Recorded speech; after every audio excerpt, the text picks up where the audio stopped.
The fall snow fell in relentless sheets, swallowing the town a frostwood whole. The wind howled through the narrow streets, rattling shutters and stirring the embers of hearth fires. Sighed the dimly lit mercantile Alara Merrick stacked. Jars of preserves with practiced hands, her breath visible in the chill air. The shop smelled of dried herbs and aged leather, a scent as familiar as the loneliness that clung to her. Heard the miller's son won't even look at her now. A voice sneered from the corner. Alara's fingers stilled, but she didn't turn. She knew the voice. Margot Hale, the butcher's daughter, who had made it her mission to ensure Alara never forgot her place. Can you blame him? Another voice chimed in. Who'd want damaged goods? The laughter that followed was sharp, brittle. Lara exhaled slowly, setting down the jar with deliberate care. She wrapped her shawl tighter and stepped out into the storm without a word. The cold bit at her cheeks, but it was nothing compared to the ache in her chest. She walked blindly, her boots sinking into the deepening snow.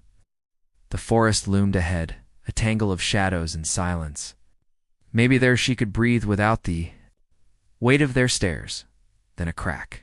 A rush of air. The ground gave way beneath her. Eller barely had time to scream before the darkness swallowed her whole, miles away. Darius Vane stood at his cabin window watching the storm rage. The fire behind him cast long shadows on the walls, flickering over half-finished blueprints and sketches. He hadn't designed anything in years, not since the fire that took his wife and daughter. Now he lived like a ghost, haunting the edges of a world that had moved on without him. A sound cut through the wind faint. Desperate, a cry for help. Darius hesitated for only a second before grabbing his coat and lantern. The storm swallowed him as he trudged into the woods, the light barely piercing the swirling snow. He found her half buried, her skin pale as the drifts around her. Without a word, he lifted her into his arms, her body limp against his chest.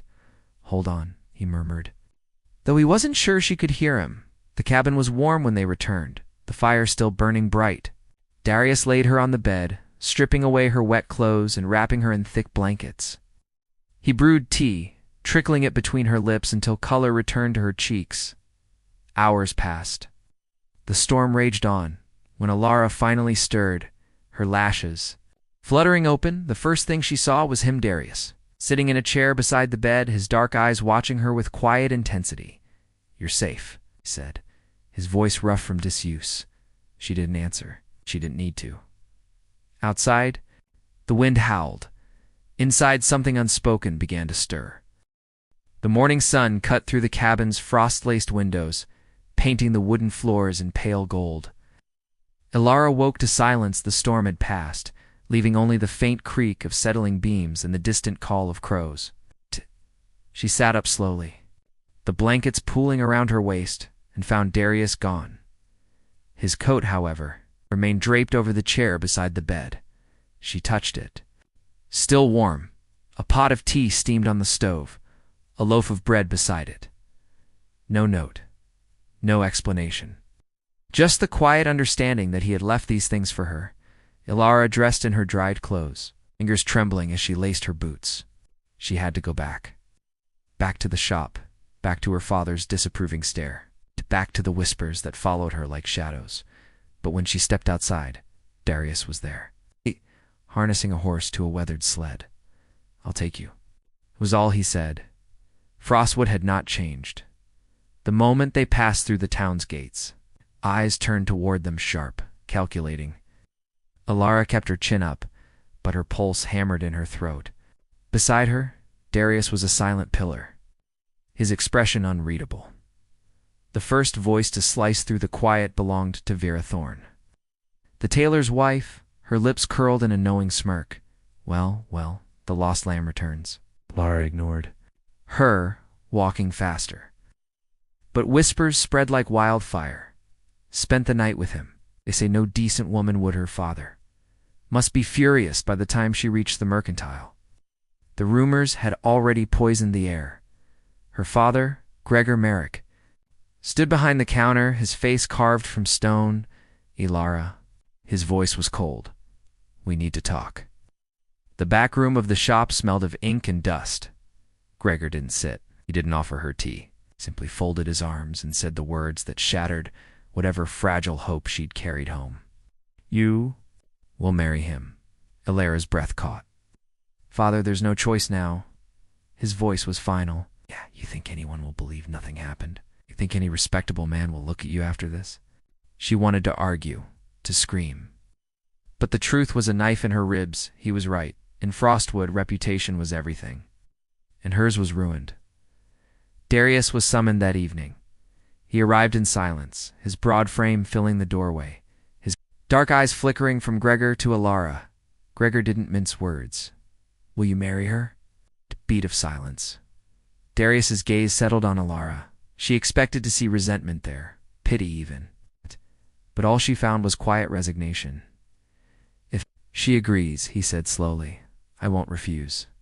Ilara's fingers curled into her skirts. She wanted to refuse, to run. But where would she go? She nodded.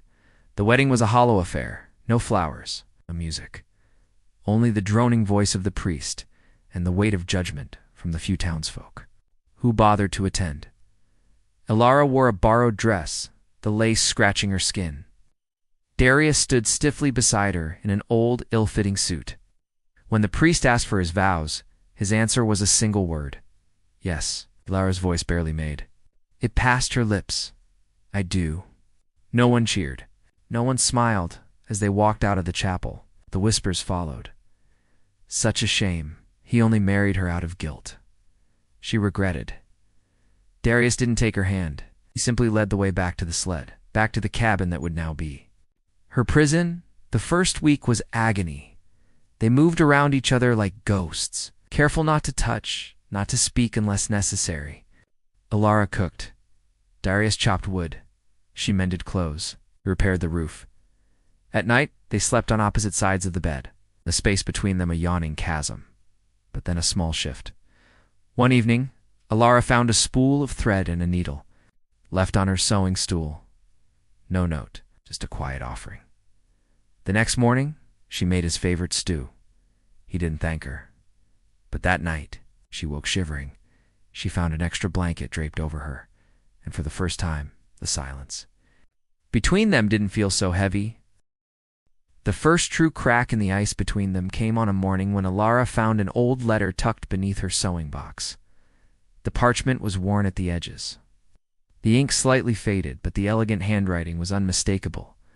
Lucas Darrow, the man who had once promised her the world before, vanishing like smoke in the wind.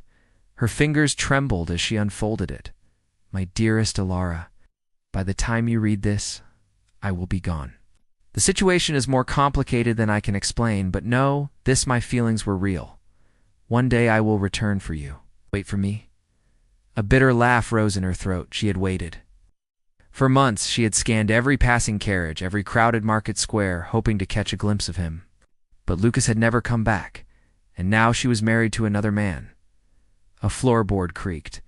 Ilara quickly folded the letter. It's not fast enough.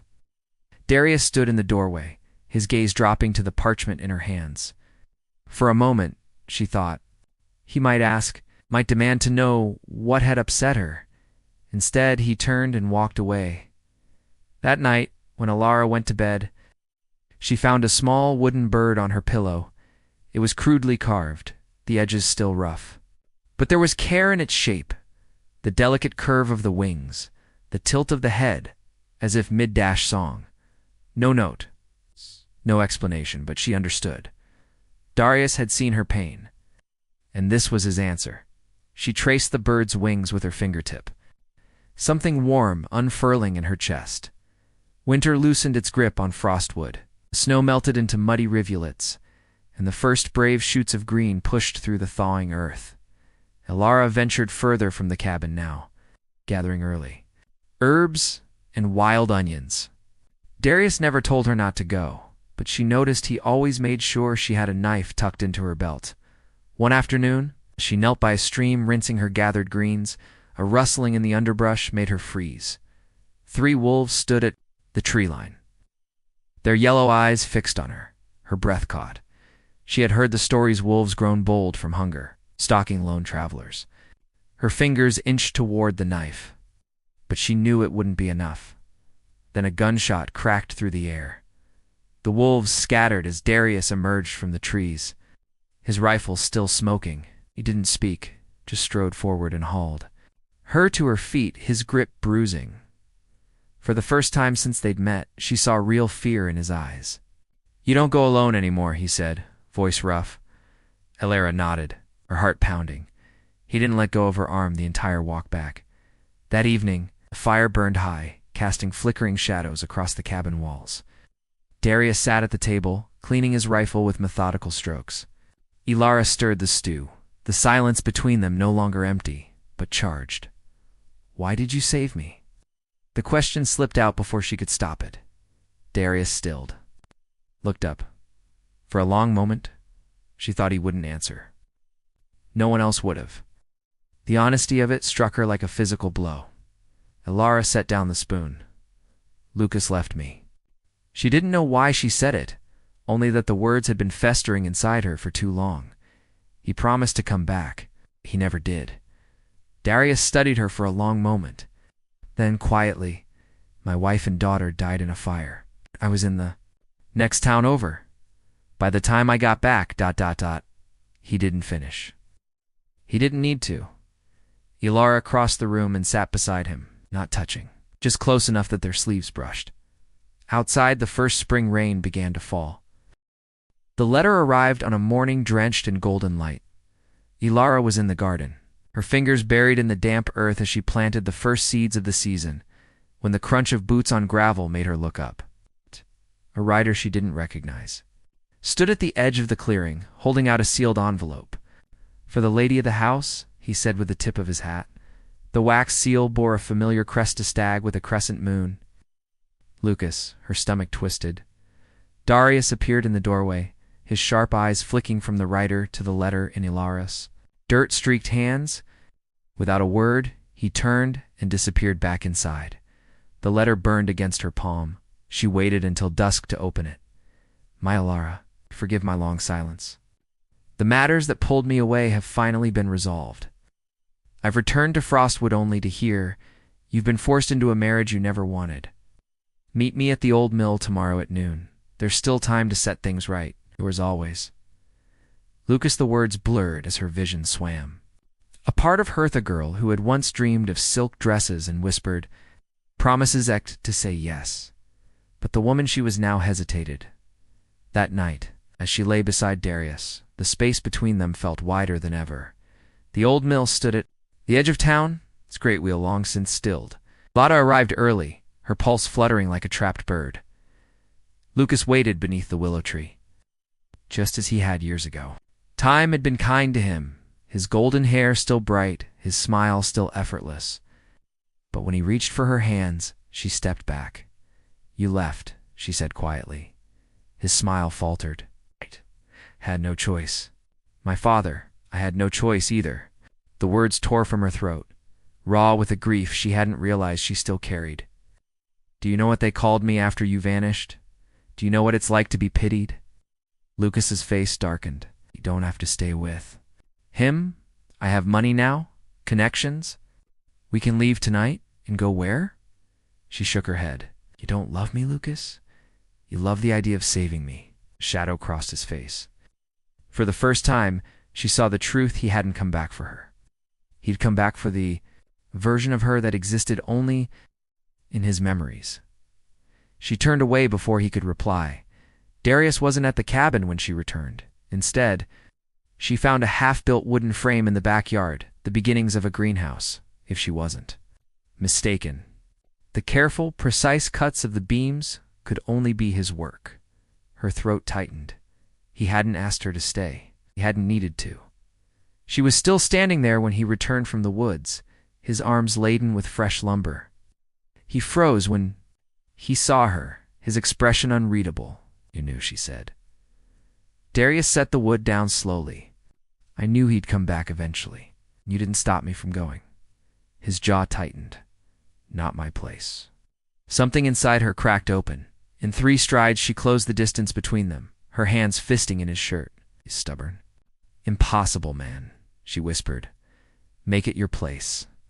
For a heartbeat, he didn't move. Then his arms came around her, crushing her against him. His breath hot against her hair, the last of the ice between them melted. Years had a way of softening edges, the cabin that had once felt like a prison now. Breathed with life sunlight streaming through the new greenhouse windows, the scent of rosemary and thyme thick in the air. Alara knelt among the raised garden beds, her fingers brushing the leaves of the lemon balm she'd planted the spring after Lucas left. It had flourished, just as she had. A child's laughter rang out across the yard. Alara turned to see Myra dart between the apple trees, her dark braids flying behind her as Darius gave chase with exaggerated growls. At 6 years old, their daughter was a storm of energy and curiosity. With her father's steady hands and her mother's stubborn heart, "Papa, you're too slow." Myra shrieked as Darius scooped her up, tossing her into the air before catching her with a rumbling laugh. The sound still made Alara's chest ache in the best way. Frostwood had not forgotten the scandal, but time had dulled its teeth. When Alara walked into town now, it was with Myra's small hand clasped in hers, and Darius at her shoulder. The whispers still came, but they were quieter now, tinged with something almost like respect. The girl they'd once pitied had become something unexpected, a woman who had carved happiness out of hard earth. The mercantile had new owners, but the old women still gathered near the fountain, their eyes sharp as ever. Irathorn sniffed as Alara passed. "That child looks nothing like the Vane family," she muttered, just loud enough to carry. Mira, never one to miss a thing, tilted her head. "Mama, why does that lady smell like pickles?" Darius coughed into his hand. Alara bit her lip hard to keep from laughing. That evening, as the fire crackled and Myra slept curled in the loft, Darius pressed a small, cloth-wrapped bundle into Alara's hands. "What's this?" she asked, unfolding the fabric to reveal. A delicate wooden carving of family, self-seated in the garden. Darius beside her, one hand resting on her shoulder. Myra between them, holding a tiny carved flower.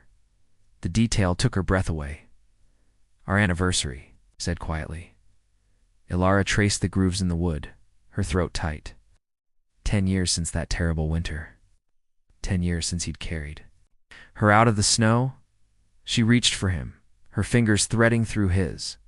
"Remember when you barely spoke to me?" A huff of laughter. "You talked enough for both of us." She swatted his arm, but he caught her wrist, pulling her close. The kiss was slow, familiar, a language they'd learned together, outside. The first fireflies of summer blinked to life over the garden. Epilogue: the town still told the story. Of course they called it the scandal of the stolen bride, or how the recluse tamed the merchant's daughter. The details changed with each telling sometimes. Darius was a monster, sometimes a hero. Sometimes Alara had been a wilting flower. Other times a cunning temptress. But in the cabin at the edge of the woods, the truth was simpler. It was in the way Darius still warmed Alara's cold feet between his hands every winter, the way she saved the last bite of honey cake for him, even when Mira begged. In the way their daughter rolled her eyes when they slow danced to no music at all. It was in the garden that grew wild and bright. In the greenhouse glass that caught the morning light. In the wooden figures that lined the windowsill each one. A silent promise. I choose you. Again and again. And if sometimes on the coldest nights Alara woke trembling from dreams of endless snow, Darius would pull her closer without waking, his breath warm against her neck, anchoring her always.